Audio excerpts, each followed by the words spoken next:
And what a beautiful place this is, Nilaya. Just absolutely unique. Yeah, first of all, I think a pleasure talking to you. And yes, this has been one of my dreams in terms of looking at what we make here. And this is more like a community in terms of what we are looking for, art and design lovers. It's also an international design center. Something very unique, which is not there in the world as a model to that extent. And we've been experimenting, and that's the core of Asian Paints, that we keep on really inventing, looking at new things and see what we can really make a mark with. But you know, this, as one calls it, is the premium of premiums, right? This is for the top-end consumer. Is this the spectrum that you focus in on? I mean, is there a strategy or thought behind it? So, when you look at Nilaya Anthology obviously is super luxury in terms of how we are positioning.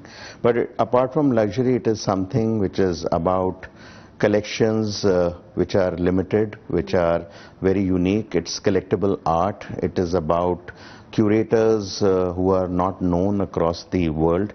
It's about design confluence in terms of what we see, and this is really the top end in terms of how you see. But I think the great part with Asian Paints is that we straddle the entire pyramid. We have catering to something which is the what we call as the smart or the economy segment. We cater to the mid premium segment to that extent, the luxury segment, as well as the super luxury now. So it's like a pyramid.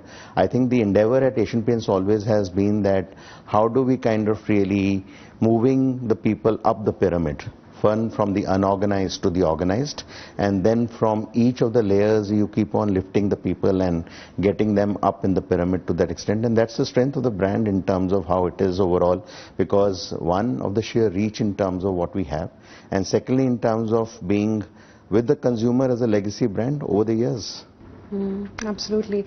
I want to get a little myopic here, and I want to just draw down to the last 2 years. Tell me one toughest moment when you felt like giving up, or did you at all? So actually, I never felt like giving up, to be very honest and straight. But I think there were taxing moments in terms of where, there was a lot of exhilaration in terms of what was taking. There was a lot of anxiety which was there in terms of what's going on in the market. And yes, I think overall we were strategizing and re-strategizing in terms of how do we really get into this game far more strongly, given our strengths which have been for years to that extent. So yes, there were anxious moments in terms of what we were seeing, but I think we stood firm to our basically strategy and seeing in terms of how do we navigate through this entire storm which is coming.